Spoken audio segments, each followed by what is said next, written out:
Hey guys, ताज़ा खबरों के लिए लाल बटन दबाकर सब्सक्राइब करें और तुरंत खबर पाने के लिए घंटी के बटन को दबाएं। वक्त बदला, सोच बदली, लेकिन वक्त के साथ एक चीज नहीं बदली, वो है एक अटूट विश्वास खूबसूरती का, एक अनमोल रिश्ता खूबसूरती का। रतनलाल सी भावना ज्वेलर्स, जहां विश्वास ही परंपरा है।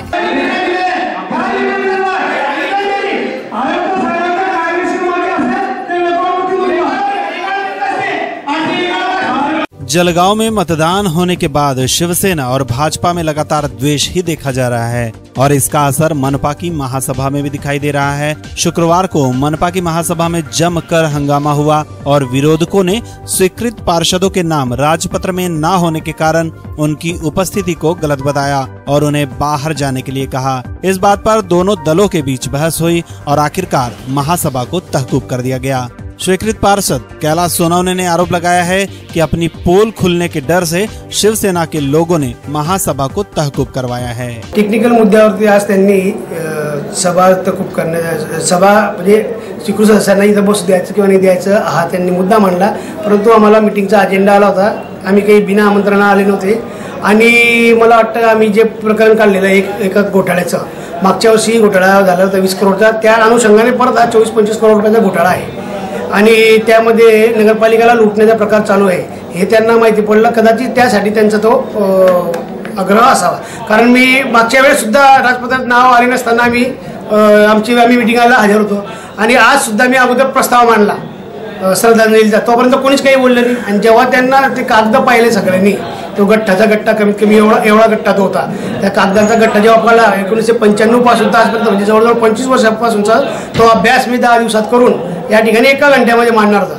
त्यांना समजलं आणि त्यामुळे त्यांनी ते आग्रह जोरात धरले। आता कसं आहे, जे मोठे मासे असतात ते काही रेकॉर्डवर त्यांचे सह्या वगैरे काही नसतात, परंतु जर कधी अधिकाऱ्यांच्या जबाबातून जर आलं आणि त्यांचे जर ते कॉलचे लोकेशन जर आले, मोबाईल वगैरेचं संभाषण वगैरे आलं तर ते होऊ शकतं तसं। आणि घरकुलच्या ऐवजी मला वाटतं कसं आहे माहिती का, 85 पासून काही भाजपची सत्ता नाही आहे। भाजपची सत्ता आता आली मध्यंतरी 1.5 वर्ष, तेव्हापासूनचे हे प्रकरण चालू आहे। म्हणजे 1995 पासून हे प्रकरण जे 95 पासून हे प्रकरण चालू आहे।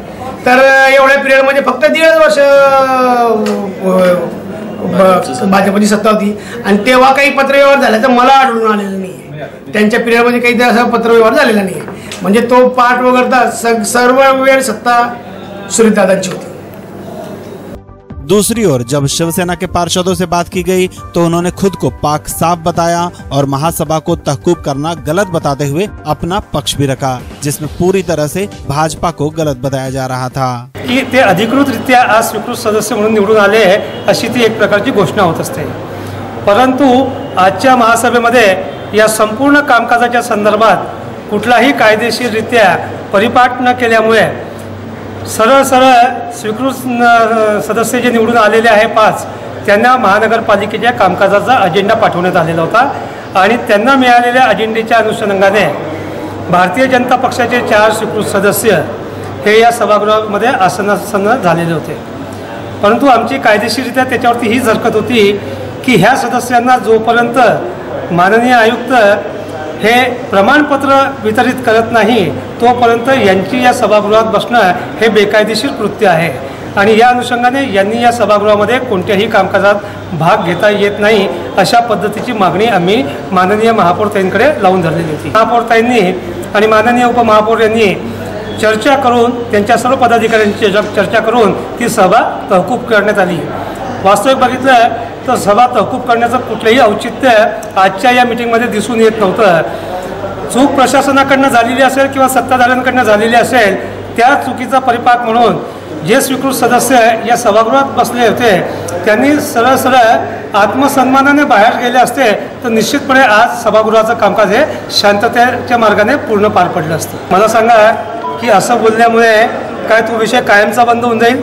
हाच विषय मागच्या महासभेमध्ये ज्याच्यावरती कैलासप्पा सोनवणे हे आज चर्चेमध्ये भाग घेणार होते, हा विषय मागच्या सभेमध्ये आयत्या वेळेमध्ये आणण्यात आलेला होता आणि त्यावेळेला माझ्यासहित भारतीय जनता पक्षाचे उपमहापौर अश्विन सोनवणे आणि भारतीय जनता पक्षाचे गटनेते भगत बालानी यांनी चर्चा करून तो विषय तहकूब केला आणि त्याच्यावरती आज सर्व सभागृह त्याच्यावरती चर्चा करणार होतं. म्हणून त्यांच्या आरोपाला तसा बघितला तर काही अर्थ नाही. मागच्या बॉडीमध्ये कैलासप्पा व त्यांच्या पत्नी या स्वतःच खानदेश विकास आघाडीच्या सदस्य होत्या. म्हणजे त्यांच्याच कर्माचा दुजोरा ते देत आहे का? बताया जा रहा है कि सुरेश दादा जैन की सत्ता के तहत जो भी बड़े भ्रष्टाचार हुए हैं उसकी पोल खुलने के डर से शिवसेना और दादा समर्थक ये पंगे कर रहे हैं. कैलाश सोनवणे की माने तो एक बड़ा घोटाला बाहर आ सकता था, इसलिए शिवसेना नाटक कर रही है. देश और राज्य में शिवसेना का भले ही गठबंधन हो, लेकिन स्थानीय स्तर पर एक दूसरे के कपड़े खोलने की तो मानो होड़ ही लगी है और उससे नुकसान तो जनता का हो रहा है, जिसके विकास की बात कर बीजेपी ने सत्ता हासिल की है. जलगांव से धर्मेंद्र के साथ आनंद शर्मा की रिपोर्ट, इंडिया अब तक न्यूज के लिए. हे गाइस, ताज़ा खबरों के लिए लाल बटन दबाकर सब्सक्राइब करें और तुरंत खबर पाने के लिए घंटी के बटन को दबाएं.